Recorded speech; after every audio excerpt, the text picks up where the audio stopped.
Hi, this is Billy Tarasio from Modern Law Practice, and I've been meaning to do this video for a while because it is so relevant to so many of you. And today we're going to talk about what structure you need to run your law firm in a way that creates authenticity, strong relationships, accountability within your firm, and the ability to get feedback from your people and your people's buy-in in your firm. So this is massive. This is game changing.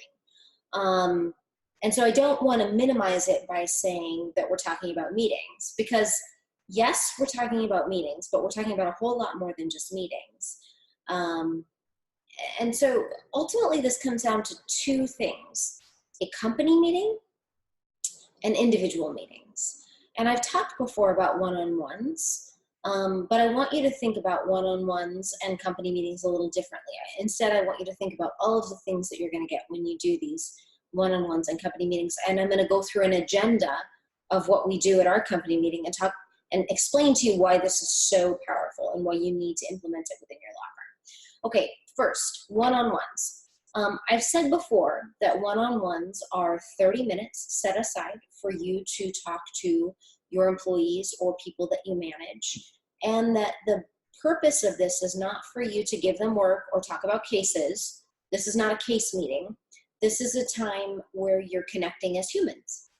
You set aside the first 10 minutes to just really listen to them and hear about what's going on in their world, because listening to people is investing in people. And when you invest in your employees, they will become invested in your law firm. So yes, that in and of itself, simply listening, is the most critical first piece. But I had a managing attorney, and she did that well. She did do one-on-ones. She did listen to employees. The second most critical part about one-on-ones is the ability to give radically candid feedback. And this is the part that I think is a little bit more difficult. We had a meeting not long ago with one of the law firms that we work with, and they were discussing, things going on at their office, and we'd come there for a retreat, and everyone had been really invested. And then the following business day, one of the lawyers decided to work from home, and the owners were upset. They felt slighted. They didn't understand why this person had worked from home. But they don't yet have a culture where you sit down and you talk about these things and you just ask the question, or you state the expectations in advance so that everybody knows that, you're expected to come in. Employees want crystal clear expectations. When can I work from home? When can I be in the office? How can I use when do I have time off? When don't I have time off? Now, we as the law firm owners would love to be able to say, you just figure it out, use your judgment, get your work done, pay attention. It just doesn't work that way. That's not how humans work. They need your leadership, and they need you to spell it out crystal clear. But the other thing they need from you is radically candid feedback.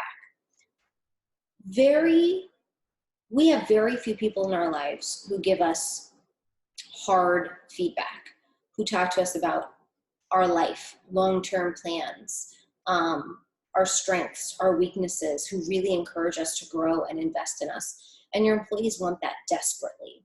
And so when you, one, invest in the relationship by listening to them, and then two, challenge them to be their best selves, call out their fears, name their emotions, and be open to whatever it is they have to say, like truly invest in them. So for instance,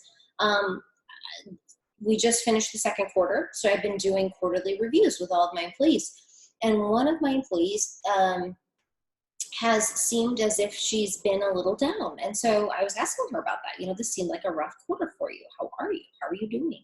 Do you feel like you're getting burned out? And she talked about how she did feel like she was getting burned out. She had taken a week off. She went and visited a family member. It was a really good visit. And she was doing pretty well. And I let her know, that it's important for her to recognize what's going on. And she can't be her best self or be the best paralegal she can be or be really effective at her job if she is getting burned out. And if that is the case, then there's no way around it. But but taking a break, that we need to be open to that. It's important to say that because I'm setting a boundary with my employee and I'm supporting her. I'm telling her, on one hand, if you are unable to do your job here well because of whatever reason is going on, then it is in your best interest and the company's best interest for you to do something else. That's important. It's important for me to tell her that I recognize that she wasn't her best self, and for me to, number one, support her in becoming her best self. And that's part of the discussion. Well, what can I do to help you? What do you need from me as we, as you're going through whatever you're going through? And number two, it's okay to take a break. And if you do need to take a break, the door would be open, because we have an open relationship and a radically candid relationship where I can say what I mean and mean what I say. So that's crucial, and I can't downplay that at all. But the other thing that you need is actual company meetings. And I'm going to share with you my meeting agenda here. Let's find the right screen. Here it is. Okay, so once a week, we have a weekly meeting. We do it on Fridays at lunch. I buy lunch for the firm, and this is our meeting agenda. We get so much done every single week in our 1 hour meeting. First of all, it's lunch and it's fun, and that's a good thing and a celebratory, but it's also a time for everyone to communicate information.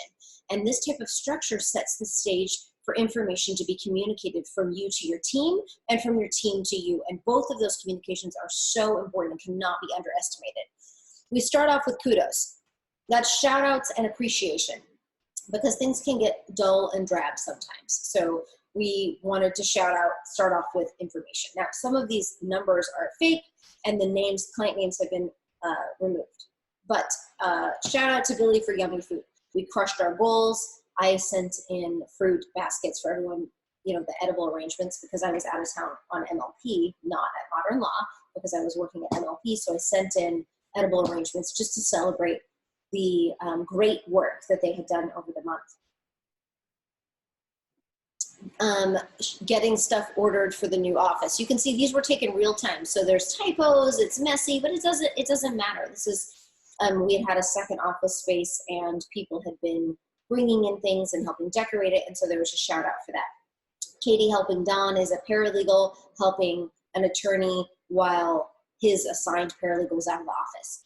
And then Don for getting information from the convention. He went to a CLE, he got great information, he brought it back. So these are all just places where we recognize what's going on. Recap of Q2 is stats and going over statistics of who did what and did we meet our goals and are we on track or not. And here's some numbers that show you what happened during the month. What was our company revenue? What was the target?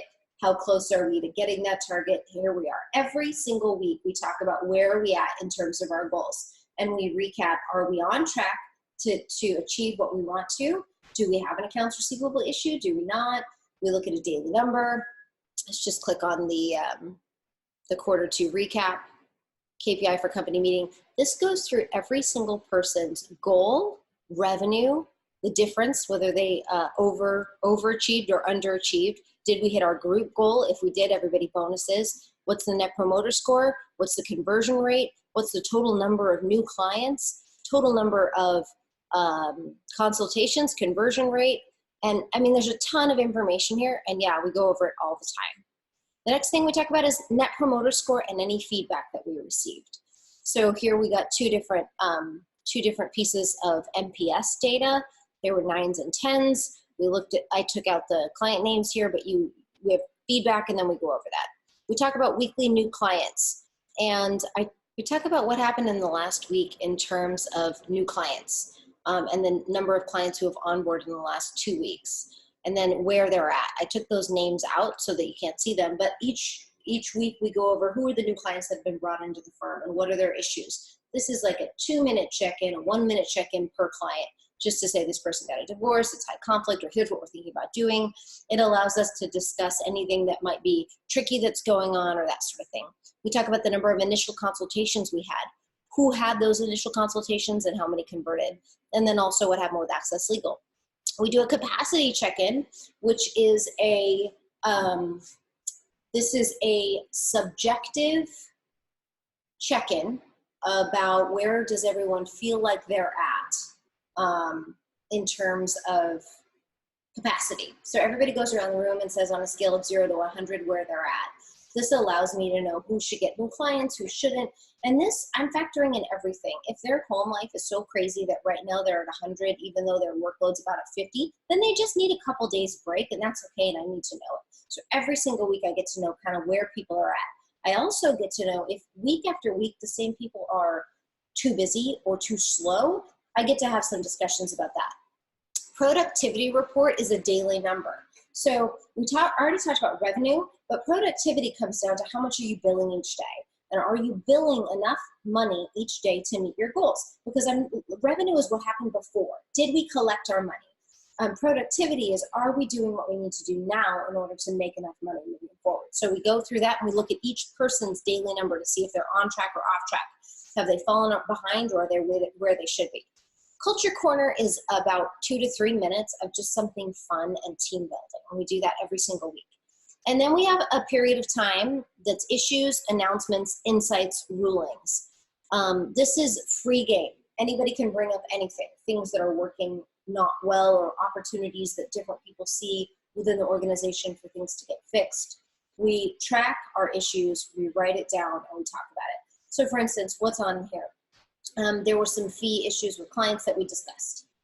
Billy and Caitlin were getting ready to go out next for the week later, so we talked about what do we need to know in preparation of that. Candace is getting ready to go out on vacation, so what are we going to do? We're going to be down one notary. What's the plan? So we're just issue spotting and troubleshooting. Darren needs an asset search, so we talked about, hey, do we know anybody who does an asset search?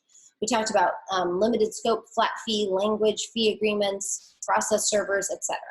Then we talked about judges and what's going on with judges. Hey, so-and-so rotated, this person's out, this person's covering, and then we rate the meeting. And rating the meeting is a quick 1 through 10 around the room.